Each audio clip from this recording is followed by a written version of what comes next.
Hello, and welcome to a brand spanking new episode of the Melanin Mayhem podcast, hosted by your favorite country girl, Renee Davis.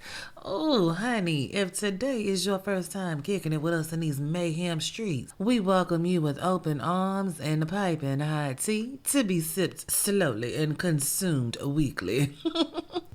You see, your hostess with the mostest, every Wednesday I am going to bring you the story of a melanated baddie that did some heinous, I'm talking diabolical and downright audacious crimes of the serial variety. I'ma tell you what they did, how they did it, and who they did it to, baby. And I do this, being the keeper of the dark side of our oral history, because I am on a mission to dispel this pervasive myth out here that there are certain types of crimes that black people don't commit. Oh my Lord, I call bullshit on that because, baby, we been out here serial offending right along with the marshmallows. I'm going to bring you all the deets, honey, because we all we got. Now, some of these mayhem makers you may have heard about, kind of sort of remember something that had happened or whatever, but I can promise you this,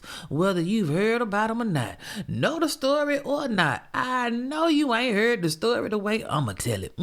That's for sure. So go on ahead and sit yourself down and get comfortable, because you are in for a good old ride, I tell you. And to my main things, the reason for the season, my crime cousins, my A1 day ones, Noir Nation, what it do, boo, boo. I'm so glad y'all here. Honey, over the last week, y'all have been hitting me up something serious. Ooh, the way we be talking just gives me the warm and cuddlies all over. Thank you for all the shout outs about the monetization application. Woo, Lord, thank you, Jesus. Honey, we are still waiting on the Spotify Mafia to process my shit. But hey, as long as the process is started, we good. That's just the equivalent of the check is in the mail. Eventually that mug gonna hit. Okay, y'all, January is almost out of here. I mean, we are about to be kicking it Cupid style in a couple of weeks. Y'all got plans already for February? Not only for Valentine's, have y'all gotten y'all tickets to the Galentines live show with me and my boo Tiffany? Y'all know from Melanin Mysteries. Yeah, tickets are still available on Eventbrite, and the link is in the show notes as well as on social media. So go ahead and come on and hang out with me and Tiffany as we do us a little crime and cocktailing and Cupid stories and all that good stuff. We're going to keep it cute, honey, for ya. And as always, this is a virtual event, so you ain't even got to use the good gas in your good car. All right? Amen, church? Now, that's all I got for church announcements this week. Y'all gone on ahead and get your tickets and come hang out with your favorite country girl. All right, let's move on to why we show up every week, right? I'm getting ready to talk to y'all about this here story today because it's almost unbelievable. Like, today's tale of shenanigans and fuckery. Our mayhem maker was a young cat, and to me it's just mind-boggling that basically a minor could have gotten into this head bust of shit the way this motherfucker did. And I promise y'all, I am not using metaphors. I really mean this motherfucker was all about the head busting. Like, legit, that was his thing. And guess what? He wasn't an anomaly. Ooh, child, I gotta tell y'all this vintage tea of felonious foolishness, because y'all know I like to blow the dust off a story and breathe new life into some old criminality that we should all know about. What had happened was. Now I'm gonna tell you, this story is kind of quick. I mean, we going back like 90 years in time, so the background on this thing gonna be a little on the skimpy side because again, 90 years ago, that speaks for itself. But I can tell you this, the crimes, ooh baby, they had meat on the bones. There was plenty of coverage on the crimes. Now this little motherfucker was audacious for sure.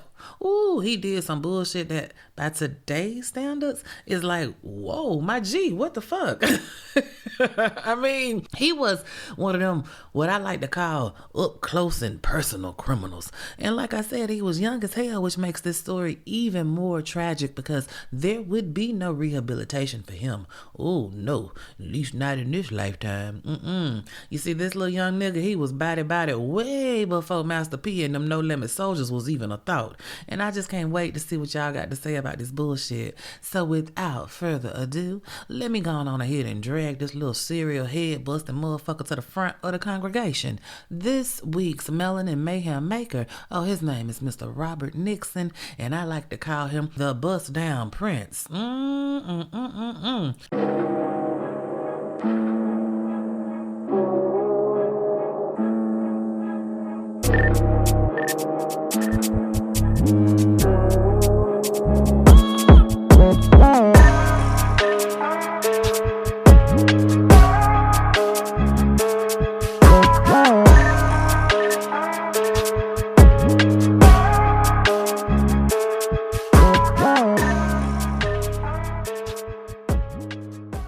All right, y'all. Now, I got a little teensy-weensy bit of background information for you. Robert Nixon was born July 19th, 1919. Ooh, that's a number there. 7/19/1919. Not the point. He was born in Tallulah, Louisiana. Oh, he was down in the bayou. Now, I have no idea who his parents were, the whole 1919 of it all. But we know he was born and somebody had to get together and mix some DNA to make young Robert. And while there isn't much background on Robert because of the times and the melanin in his skin, there is, however, a ton of information on his crimes. And in the 1930s, I gotta tell y'all, print media, it was king. Everybody got the newspaper. A newspaper was sold on every corner.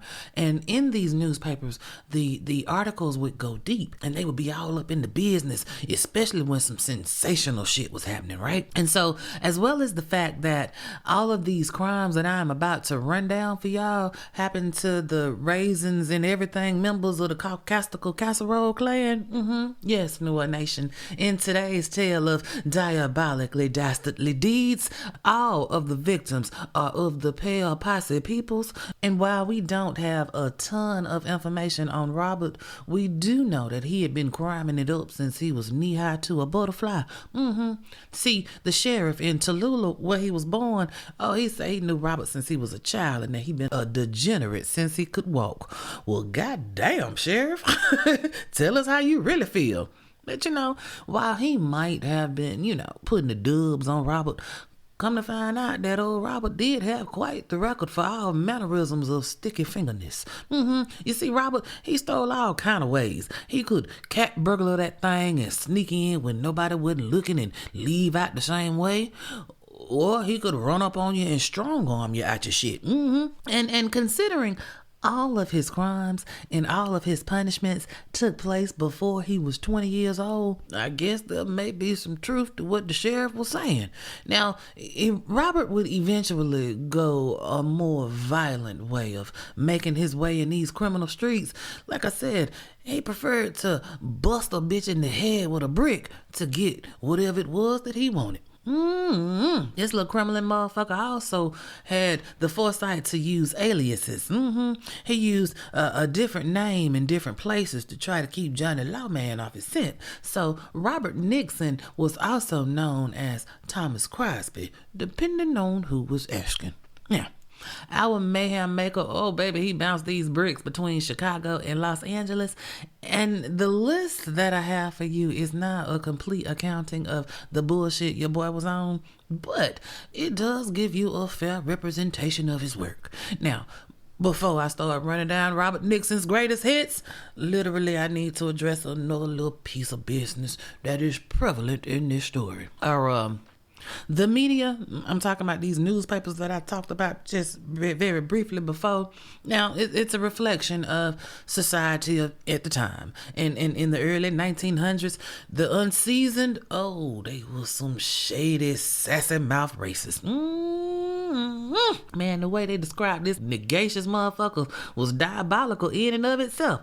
And in our history, we've been called all kinds of things. And in this time period, the things that we were normally called, as far as describing us would be Negro or color. That was, the normal, right? And I don't have no problem with that. We know about this. But you see, these, like I said, unseasoned, sassy motherfuckers, they didn't just leave it there. They had to put a little stank on it and perpetrate these racist tropes that make a bad situation so much worse. So, as I researched Robert Nixon's crimes and I was looking up different articles and things talking about the shit that was going on out here in these streets, a theme started to emerge.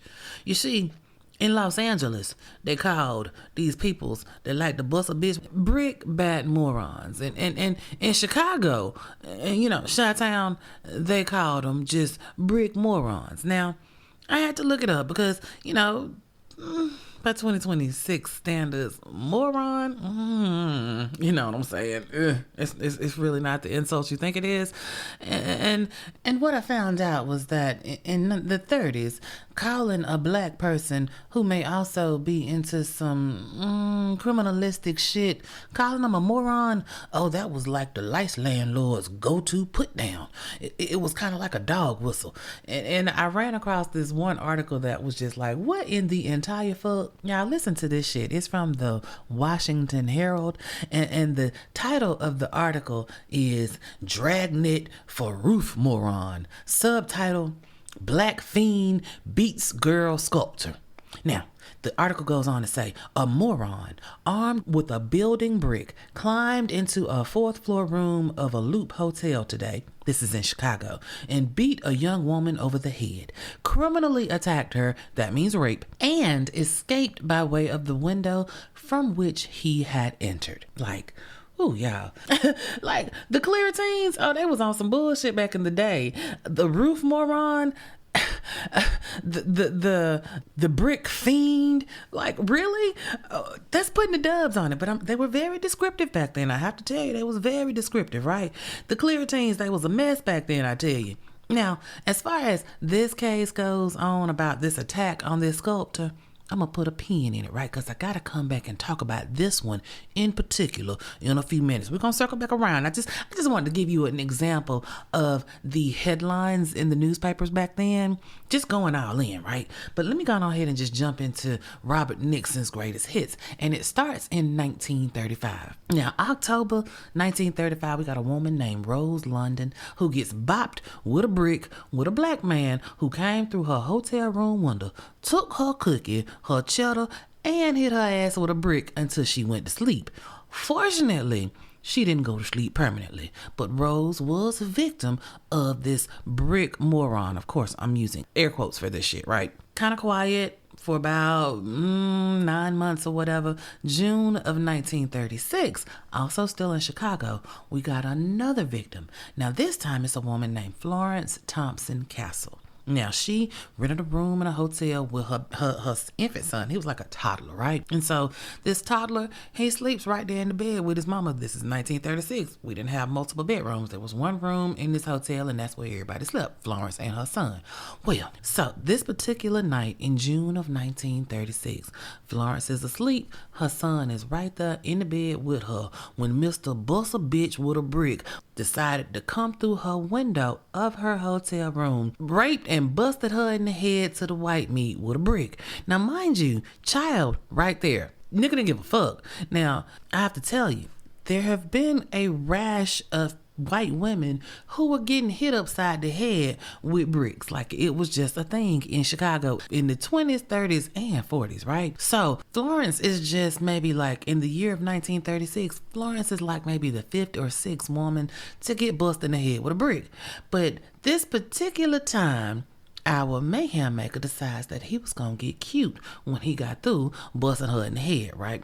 He writes, "Beware Black Legion" on a mirror in old girl's lipstick, right? And I gotta tell you, the Black Legions, he was trying to make it seem like they were the ones that disconnected her. And you might think that the Black Legion might have been some type of organization, kind of like the Black Panthers, where the members were all black. Wrong. The Black Legion was a violent white supremacist group that was running shit in the Midwest in the 20s and 30s. Think of the Black Legion as the KKK's more ignorant cousin. Now, they didn't fuck with the blacks, they didn't fuck with the Jews, they didn't fuck with immigrants, and they didn't fuck with the Catholics.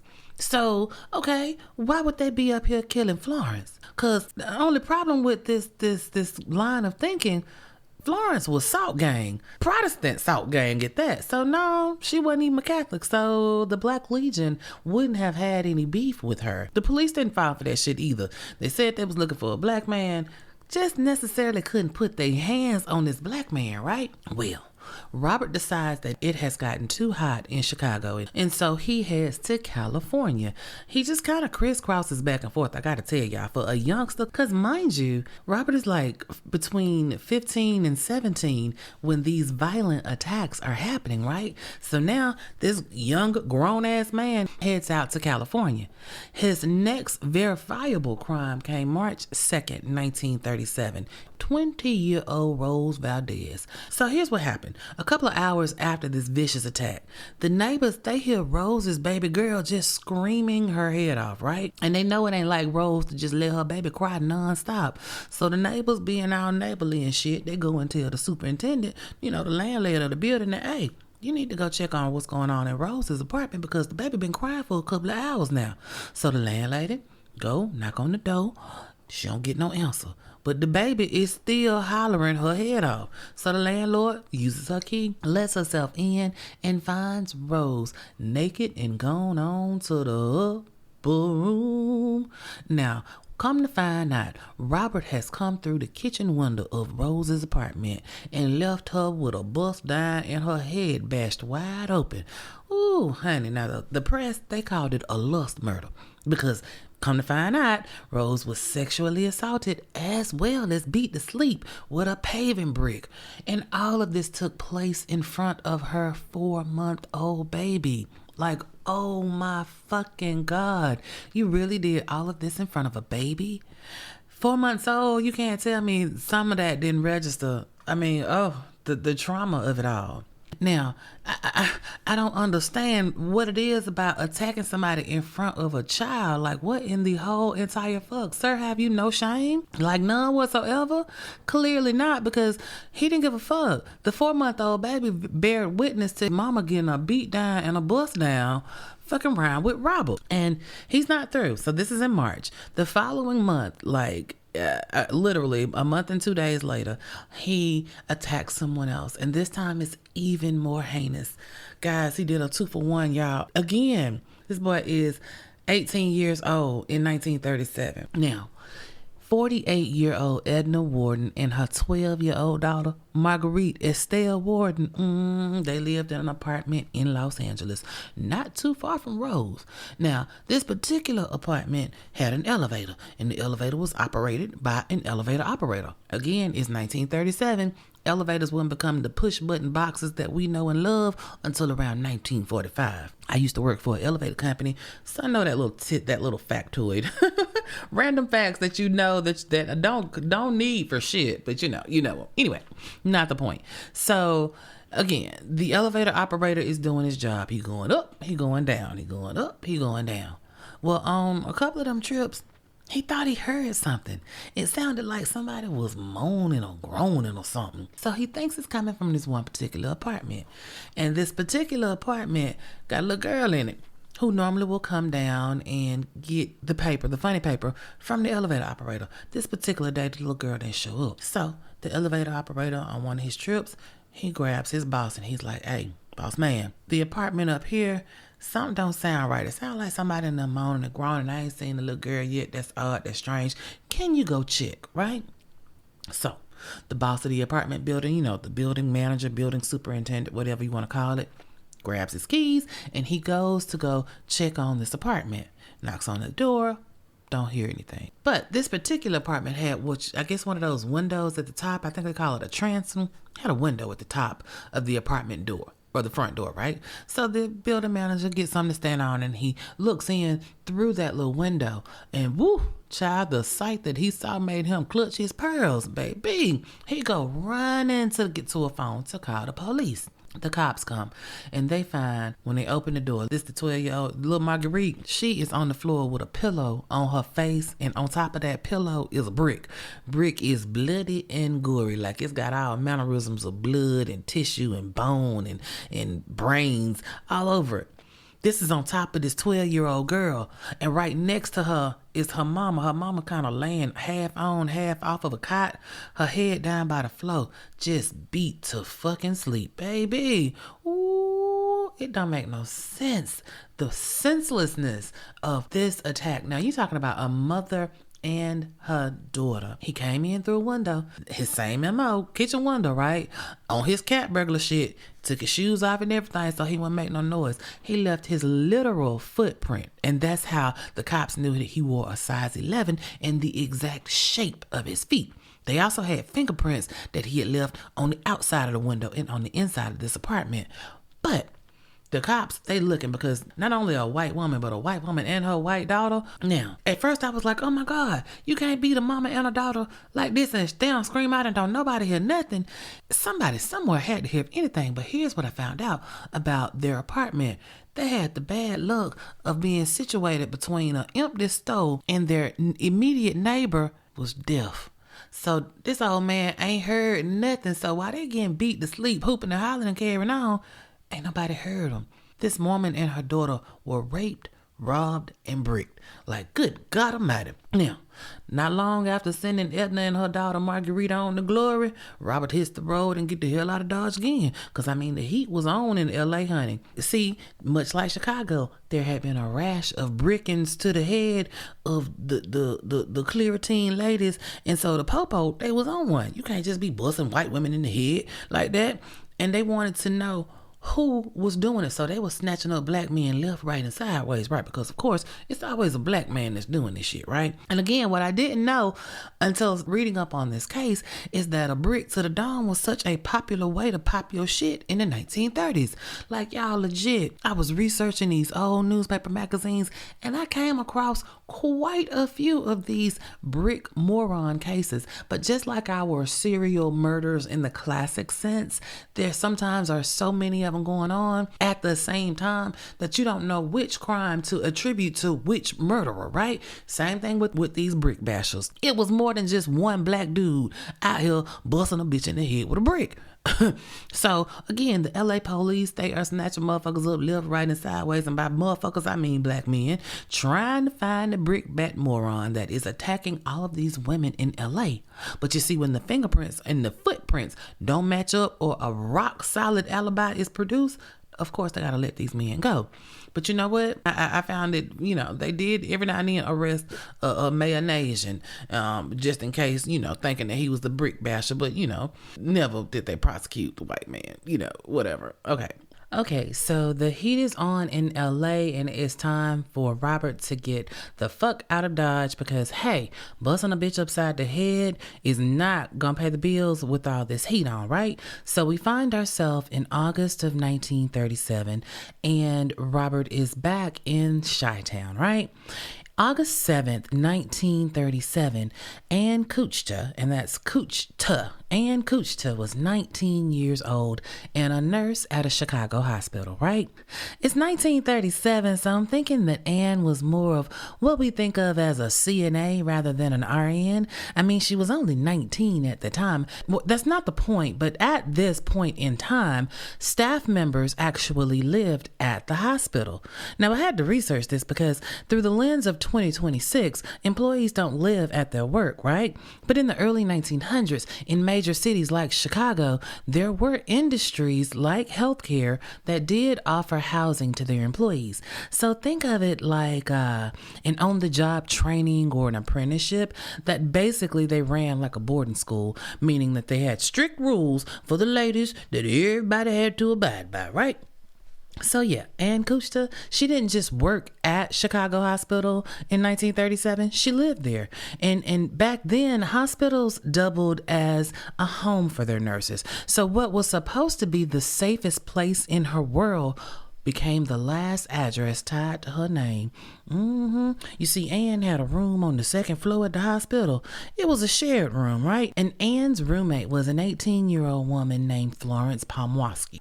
Florence walks into the room and she sees a black man climbing out the window going down the fire escape. Now, Florence knows that this ain't right, and then she looks down and on the floor is her roommate Ann. Baby Ann naked as a newborn baby. Her nightgown is ripped off her body, and Ann been beat like she stole something. Ooh, honey, they describe her as being black and blue from her head to her motherfucking toes. So my question was, how did nobody hear Ann hollering as she was getting mollywopped and raped? They say her attacker entered the room by cutting the screen and opening up the window, and then he stuffed a pillow in Ann's mouth to stifle any sounds that she might have made while she was getting her head bashed in. I mean, because there were people next door. This is a whole hospital setting. There are people that live on either side, in rooms on either side of Ann and Florence, right? So they didn't hear Ann catch that beat down with that brick because her voice was being stifled by a pillow. And I'm sorry though. But you know what? I'm sorry. They should have heard something because Ann caught a beat down with a brick.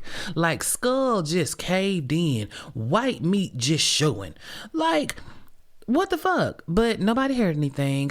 Florence raises the alarm. She's screaming and she's hollering. The Chicago police come and they process the scene, right? They find 3 fingerprints on the lamp beside Ann's bed, and then they see that the killer has helped himself to a radio from the room as he dipped on out the window. Now, the nurse that found him, Nurse Florence, she said that the man that was climbing out the window was the same man that they had seen loitering outside the hospital for the past couple of weeks. Of course, this was a black man, right? And so the Illinois papers, they took that and ran with it. And they called the brick bashing bastard a brick wielding Negro moron. And much like LA, Chi-Town, they were having their own rash of bricklayings going on, right? So they were sensationalizing these crimes in the paper. Many of the victims, nameless because they didn't die, but bust upside the head with a brick, nevertheless.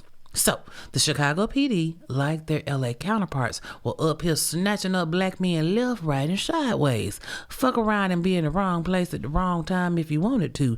You would indeed get detained and fingerprinted in an attempt to match the brick basher to the prints that they had on file, right? So moving on, this happened to Ann on August the 7th. Just a week and some change later, we have a woman, Virginia Austin, that was 25 years old. Now, Virginia, she's an artist. She's a sculptor. But you know, sculpting, that don't pay the bills. Her full-time gig was working as a salesperson, right? And she was living in the Washington Hotel in Chicago. And according to Virginia, she was asleep the night of August 15th, 1937, and woke up to a motherfucker choking the shit out of her. Virginia says a Negro man told her to shut the fuck up and be still, or he was going to put her in permanent time out. So then she says that the black man asked her, where the money reside? And Virginia says she bucked on the nigga with his hands around her throat. That one. She says she told him, I ain't got but a little piece of change and I need all of my money, my guy. Well, according to Virginia, that went down like a fart in church because old boy proceeded to put Virginia to sleep. She say when she came to, there was a brick on the floor beside her bed, and now her head was all lumpy. She said she checked her pocketbook, and her $3 was gone. Well, Virginia, thankfully you got your life because old boy didn't brick you out permanently.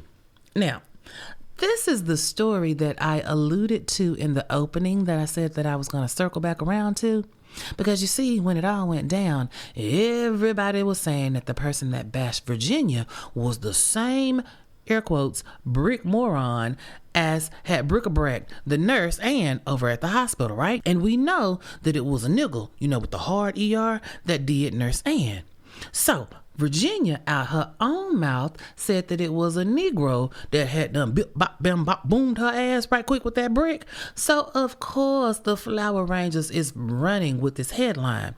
But you see, as soon as I read what Virginia had said had happened, I was like, do I smell a little juicy smoothie up in this motherfucker? Cause something don't ring quite true by what Jenny has said. Mainly This whole ass conversation she done had with the big scary brute black man that broke in her room with a brick, and she done bucked on this nigga with harsh words and chutzpah. Virginia, I don't bet more believe you told this same nigga that you ain't have but $3 and you wasn't gonna give it to his ass. Girl. Let me tell you something. One thing's for certain, two things for sure. That nigga Robert that's going around bopping bitches upside the head with a brick, oh, he don't spell no words. He on go from jump. Can of whoop ass is shaking and open on that ass on sight. So it really don't ring true, this story that Virginia is trying to sell. But you know, all lies have shades of the truth mixed in. So I do believe Jenny might have bucked a little bit, but only because she was slightly comfortable with the motherfucker she was bucking on. And it seems the feeling in my gut was right, because you know my good digging ass found an article in a black newspaper, the Black Dispatch, that confirmed my suspicions. Come to find out, a month later, it wasn't a black man that did anything to Virginia. Oh no, the moron that bust Virginia upside her head was a whole ass white man. Oh yes, one that lived in the same hotel that Virginia lived in off and on. Now the Black Dispatch was the only media outlet that ran the story about who actually bust Jenny in her head. And I gotta say, them niggas and nigrettes over in the 30s at that damn newspaper that was reporting the news was my kinds of peoples. Shady and petty, just like we like them. The headline in the Black Dispatch, it read, "Burly Black Brute" is in quotation marks, right? Because that's what they've been calling this person, right? Burly Black Brute in Chicago attacks on women, turns out to be white man. And then it goes on to say, a white moron used a brick to strike the victims. And it went on ahead and started talking about how the burly black man who recently attacked several white women in a Loop hotel, much to the embarrassment of the white press, has been found to be a respectable white businessman by day and a rapist by night. And his name is 39-year-old Thomas McCall. Y'all think the local mainstream media, aka the Mayhem Nation media mafia, went back and printed a retraction? You think they cleared it up that it wasn't a black man that had bashed Virginia in her head? Nope. So while the black newspaper put Thomas McCall on blast, only those people that bought the black newspaper saw this headline. The Chicago Defender and the other Illinois newspapers and the police just let that shit ride. Just kept it to fan the flames of racism and misogyny. Honey, Assault Gang was scared and moving the fuck out of the city to get away from them folks. You know, that whole white flight type of situation. And they said the niggas was carrying on and all the niggas was uncivilized brutes and all that bullshit. You know how they like to spit that bull. Meanwhile, they straight up ignoring the fact that Assault Gang was out here on some white on white criming it up for the same goddamn way that they talking about these black people, right? Because quiet as it's kept, old Thomas McCall was not the only sour creamian that got caught up in the bricking. Oh, no. There was another one in LA when they was rounding up every black man in sight. The popo out there caught a marshmallow one that was out there with brick tendencies too. But you know, that's not the point. One thing I will say that LA did, though, that I found interesting, they sent out the equivalent of an all points bulletin all around the country. They basically sent a letter out to the LEOs, law enforcement officers in all the major cities, telling them that they had 1 or 2 people out here bricking motherfuckers, and they had prints, but nobody that they were snatching up matched the prints that they had on file. So they were thinking that Buddy had probably dipped out, and if so, he may be doing some bricking in these new cities' backyards. So hey, y'all be on the lookout and holler at us if you get any similar crimes around your way. Now this would prove instrumental in putting the nails in the coffin literally for our mayhem maker. But moving right along, because that's what the fuck criminals in time do. Now for Robert, the nigga that like to put it down on the brickhand side, his next move was not his best move. Oh no, he would end up with a little too much dip on his chip. You see, his luck ran out when he was walking on the railroad tracks early one morning and the urge to bash a bitch upside the head came over him. Picture it. It's May 27, 1938, and Florence Johnson is married to a fireman. She lived in a little spot right off the railroad tracks. Not only did she live there with her husband, but with her 2 kids and her sister as well in the same home. So, her husband, being a fireman and all, he would leave the house real early in the morning, going off to protect the Chicagoans from their homes and businesses burning down. Now, it's like the wee hours of the morning when Mr. Johnson head out to work, and shortly thereafter, Robert let himself in the house through the children's bedroom window. But this time, Robert ain't alone.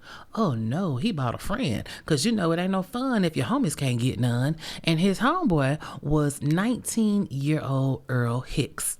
Now, that time of morning, everybody sleep. Which just amazes me that these niggas was able to beat the brakes off Florence with a brick. Cause, that's their thing. And nobody heard nothing. And Florence did holler out. Oh, please believe. It's impossible to get hit in the head with a brick and not have a or something come out your ass. You know what I'm saying? I'm just saying. But they say that these niggas was up in here for like 3 hours, knocking the Mario coins out her ass before she was able to get another scream out that somebody actually heard. But by then, it was too late. Sis did come running. She got roused up out her sleep and she came running to try to see what's going on with her sister. And as she's running in the room, and Robert and Earl, they dipping out the room. So sis, she calls the police to come quick because her sister been done wrong by some Negroes, one of which was wearing khakis and a blue shirt. So the police come, and not too long after they get down on the scene, they snatch Robert's good bustle bitch in the head ass up, right? Only when they got him, he wasn't at the house, but he was loitering near the scene of the crime. Now shit, we know near the scene of the crime can be anywhere from a block to umpteen miles away, but they do say that he was not too far away from the apartment where it all went down. And when the cops approached him, he had blood on his coat and one of his fingers was cut. So when they pulled up on him and asked him what his name was, Robert told them that his name was Thomas Crosby. And he says that the blood and how he hurt his hand came to be because he had a little dust up with a little homie, a little something that had beef in the streets, but no big deal. Well, the cops didn't believe none of that shit, and they put him in a lineup for Florence's sister to take a look at. But she couldn't identify anybody in the lineup.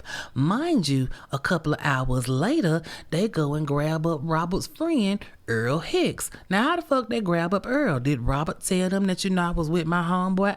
It's not clear how they came about to arresting Earl Hicks as well, but now they got Robert and now they got Earl, and they realizing that Robert's name is not Thomas Crosby, right? So these boys have been in jail for about a week, right?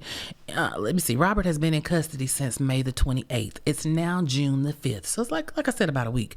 And while he has been answering questions from the cops about all his bricklaying activities, apparently him just telling them what he had did and how he did it wasn't enough. Oh no, they wanted, shall we say, an up close and personal demonstration. So they being the cops, they took this brick bashing bastard back to the scene of the crime. They went back to the apartment building of Florence Johnson, and they had Robert to reenact everything he did to get to that woman's apartment. Like legit everything. Show us the path where you walk, show us how you got to the fire escape, show us how you went up the fire escape. Like legit reenact your every fucking step. Now they roll up on Florence's apartment super deep. They got Robert in handcuffs, and they got police stationed all around the building and inside of Florence's apartment, right? And basically it's like they're shooting a movie. Somebody yells action, like, what the fuck? This is not a movie. And then Robert begins to show them how he shimmied his ass up the side of the building, up to that fire escape, up to her room, how he got to the window, how he let himself into the apartment. Now, of course, the racist ass cops was amazed that the nigga moved so swift and gracefully, right? They called him every variation of monkey man they could think of. And of course, once he got inside of the apartment, it didn't stop. Oh, no, no, no. Them motherfuckers had this nigga reenact the whole ass crime. Show us how you bashed her head in. Show us what you did when you got in here. Like, they literally made this motherfucker reenact on a dummy everything that he supposedly had done to Florence. And the kicker is Robert did that shit. Like, this nigga put on a whole ass show. Robert, you do know they finna fry your ass, right? Man, after this little show and tell display was over, oh baby, the press had a motherfucking field day just dragging Robert's punk ass. Oh, they called Rob everything but a child of God. Like, while I was reading these old articles, I wanted to go get me a brick and bust one of these reporters upside the head because the disrespect of it all. I mean, yeah, I know. Robert Nixon did some heinous shit. But that's what the court system is for, right? To mete out justice for the victims. But them goddamn newspaper reporters, baby, just some racist puss-ass keyboard gangsters. Oh, they called Robert all mannerisms of darky. They said that he was unevolved. They tried their best to describe how he looked just like an ape. One motherfucker in particular, a newsman named Charles Lavelle, I wanted to go beat the brakes off his slick mouth printer paper privileged ass. Oh, sassy, unseasoned motherfucker. He gonna write this shit here. He is very black, almost pure Negro. His physical characteristics suggest an earlier link in the species. Sir, fuck you and anybody that look like you with the biggest dick we can find and no Vaseline in sight. Like, I can't even really go in on Robert because they drugged the fuck out of him in the newspaper. Baby, they called him all kinds of slow, dumb, mealy-minded, just everything that they could. They called him. Baby, and it was just paper after paper after paper after paper. Like, what the fuck? So, Robert is in, custody. And a couple of days after their little field trip, Robert and his boy Earl find themselves at an inquest for Florence Johnson on June the 7th, 1938. Now, this is a coroner's inquest, and we've talked about this before. They basically hold a fact-finding session to find out, who died, how they died, when did they die, where did they die, and lastly, to determine if the manner of death was, natural, accidental, suicide, or a homicide, right? Well, they call witnesses to the stand, just like they do in a courtroom. And one of the witnesses that they called to testify was Florence's husband, Elmer Johnson. Remember the fireman? Well, Elmer was a firefighter. And he was tore up from the floor about his wife getting splashed and bashed. Oh, baby. So as he's getting ready to walk to the stand, looking at Robert, who is supposedly over here sniggling and giggling, and it was apparently just too much for Elmer to handle. Baby, they say the next thing you know, Elmer is on Robert's ass like white on rice. Baby, just opening up a can of whoop ass on Robert. Now, Robert, at the time, is shackled to a police officer. Y'all... That motherfucking officer sat his punk ass right there and ain't did shit to try to stop Elmer from jumping on Robert or anything. He ain't trying to break it up. He ain't trying to do nothing. Robert did try to buck a little bit, but what can he do? Trust up like a Thanksgiving turkey. He is shackled from his head to his motherfucking feet. He got his hands are shackled, his feet are shackled. So it's not really nothing that he can do against Elmer's free windmilling ass, right? Now, trust and believe, I ain't saying that Elmer was right. But Robert did violate his wife and confess to the shit. They could have lynched his ass. So, when you're thinking about it through that lens, a little 2-piece on a biscuit ain't never hurt nobody too bad. I'm just saying, it was deserved. It was absolutely deserved. Well, after the inquest, we move on to the trial. Now, this trial happened like the first week of August 1938. And mind you, even though Robert has been talking his head off, he is only on trial for the murder of Florence Johnson. So somehow, some way, by the time the trial was over, y'all tell me why Robert Nixon has copped the cutting the water off of Anne the CNA, Edna and her daughter Marguerite in LA, and Florence Castle, as well as about 17 brick bashings where didn't nobody die. Like, dude, how the fuck did that happen? Yo, chatty Catholic confessing ass. Now, Even though he has admitted to all of that, he did try to get out of Florence Johnson's murder, who he's on trial for, by saying that his homeboy Earl did it. Robert say he was just there for the robbing. Earl was there for the bashing. Now, I should also note here that Earl, when it was time for him to go to trial, he said just the opposite. He was there for the robbing, and Robert was there for the brick bashing. Let me tell you something. Y'all know the jury didn't give two shits about who did what, when, and well.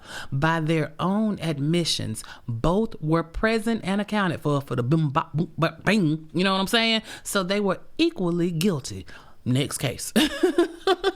So, after Robert Nixon was found guilty on August the 4th, 1938, and sentenced to ride the white lightning all the way to hell on August 6, 1938, at this point, Robert's story starts to change, and Robert starts saying to anybody that would listen that he was not guilty. He been framed. He is talking about that the cops tortured a confession out of him.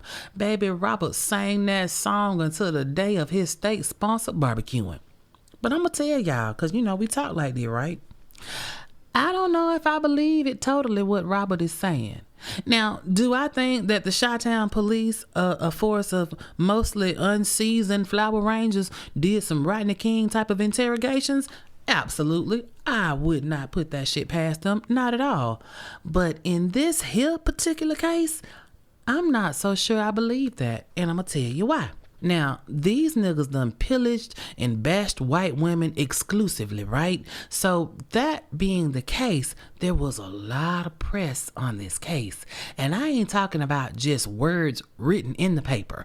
Oh no, there were pictures, good clear pictures of Robert at his arrest, Robert at the show and tell, Robert at the inquest, like literally at every stage, somebody was snapping pictures of this nigga. And I say all that to say, at no time did he look like the Elephant Man. I mean, come on now, legit. He done whooped up on these white women, killed white women. They wanted to lynch him.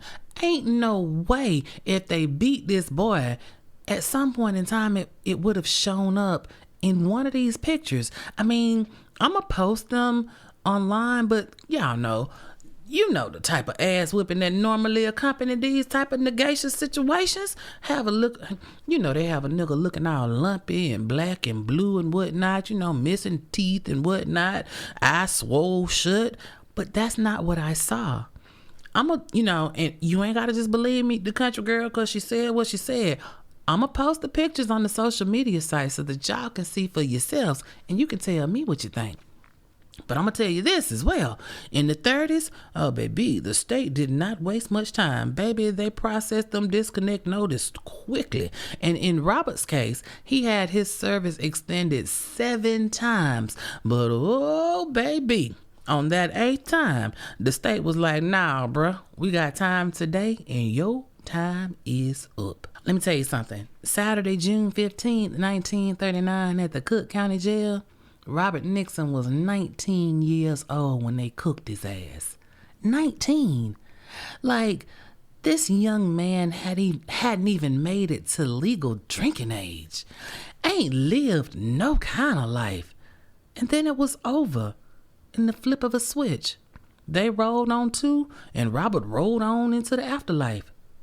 And that, Noir Nation, is the story of Robert Nixon, the brick-bashing motherfucker that didn't hesitate to buzz a bitch in the head to the white meat with a brick. Whew. Okay, so I got a couple of thoughts, just a couple, about this here brick-bashing bastard. My first one is that in the 20s and 30s and 40s, there was a fairly large number of brick bashings. And I mean, it gives working with the stripes you was given to take on a whole new light. I mean, I understand times was hard, money was tight, and murder weapons just wasn't in the budget, right? Guns had not become the national weapon of the U.S. just yet, right? So criminals had to get creative and use whatever was around to strong arm a motherfucker. All of that to say, bashing a bit with a brick to take whatever they had was a whole thing. While I was researching Robert's case, I came across more than a few articles on victims of bricks to the dome. And brick is used loosely because it wasn't just bricks per se, but chunks of concrete, stones, or any other masonry type objects were turned into a weapon. And I mean, I guess that makes sense. We were in the throes of building up the cities across America, and building debris was plentiful. I mean, and it was also for the freeski whiskey. And when you was done with your bashing, you could just drop that bitch and pick up another one when you was ready to bash again. You know what I'm saying? And then as far as a weapon goes, you really couldn't get no fingerprints or nothing off of a brick or a stone or anything like that. So it was kind of, ain't gonna say foolproof, but it was a pretty good ass weapon of convenience, if you will. Now, I also bring this up because since brick busting was a thing, we can't really be sure how many people Robert Nixon was guilty of bashing. I mean, of his own accord on the stand, he copped to 17 assaults and 4 murders. Now, we know when a motherfucker start confessing, whatever the number is that they give is usually off by a few, so who knows exactly how many victims Robert actually had. Now, the other thing that struck me while researching this case, again, was just how young Robert was. Like, times was hard out here for a pimp. And he is strong-arming and murdering hella early in life. I mean, in 1935, he like 14, 15 years old. That's a child.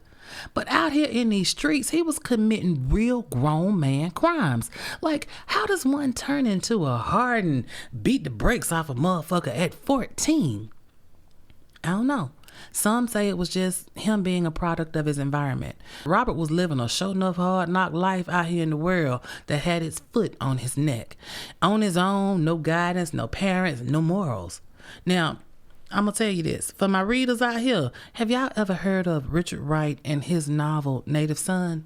Y'all heard about that one? Maybe you've heard of Richard Wright. He's got a few novels out there, but Native Son is supposed to be loosely based on Robert Nixon's story.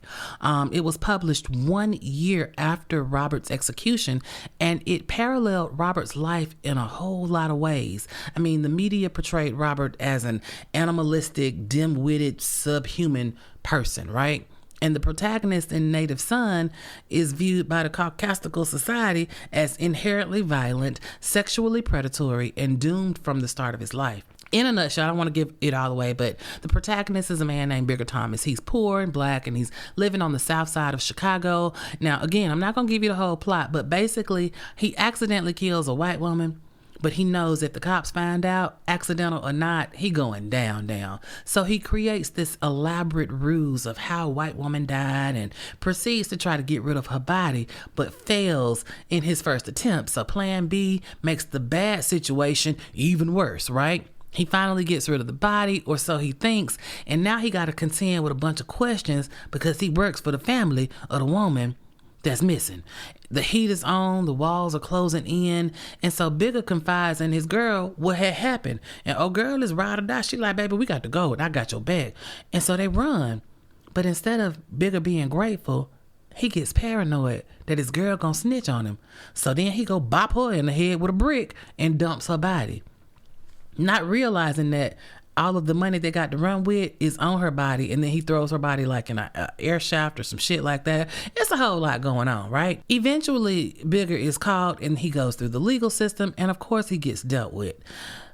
It's a good book if you've not read it. Like a whole lot happened in there. I didn't, give it to you because, again, I don't want to spoil the book. I'm a reader. I love to read, and I hate for people to just spoil a book for me. But I just wanted to kind of draw a parallel between this fictional character written by Richard Wright and the actual life of Robert Nixon. I mean, the story shows you that no matter what the main character in Native Son did, that there was a bias that was baked into the narrative that society believes of a black man. So when Richard Wright wrote Native Son, he wasn't just writing about Robert Nixon. He was writing about the kind of man America turned into a Robert Nixon, like how the monster was first made and then the facts are made to fit the narrative later on. That's deep. I ain't trying to go that deep on this one. Let's talk about this on social media. Y'all had a plenty to say last week about shotgun stalker or DC, and I saw all your comments. I tried to answer as many of them as I could. Thank y'all all again for your kind words and congratulations. If you want to get at me, y'all know how to get at me. I am Melanin Mayhem Podcast on IG, Facebook, and YouTube, and I am Melanin Mayhem PC on X. Of course, my email is always open and receiving messages too over at melaninmayhempodcast@gmail.com. Well, this week, y'all, our Noir Nation shout out goes to Amira Pasha. And Amira says, "Ooh, my gosh, I started this weeks ago, and baby, this Philly girl loves my favorite country girl. The way you tell a story is amazing. I have laughed and cried on so many of these episodes. It's truly been a pleasure to randomly come across this podcast. It's now my favorite, and I have been passing this John around like flyers on a windshield. Love you, girl." Oh, Amira, thank you so much, my boo thing. I appreciate you taking the time out of your day, not only to listen, but to put a few words down to tell the country girl how you feeling, girl. Appreciate you so very much. And you continue to pass me around like a hot potato, baby. Just share my love. Be all out there with it. Y'all, it's like 2:16 in the morning, Tuesday morning. I am going to get in this kitchen and polish this thing up a little bit. It's been a long week and it ain't even made it to the second day of the week yet, but you know, these things happen. Y'all, pray for you, girl. Still waiting on the monetization to come through. We still haven't gotten that done yet, but it's coming. Don't forget your tickets to the Galentines event. Go on over there to Eventbrite and get your tickets to that. And if you need a t-shirt, don't forget you can go to melaninmayhempodcast.com to order your Melanin Mayhem merch. I gotta go because, hey, it's getting late. And I gotta be up at the crack of dawn in the morning for some things. But before I go, y'all know how we do this thing. Y'all, please stay safe because I need you here. I need you to stay vigilant. And above all else, I need you to remember this. If you stay ready, baby, you don't have to get ready. Noir Nation, it's one love. You know how we do. And the country girl is out of here. Mwah. Ooh wee, Nana, you did that.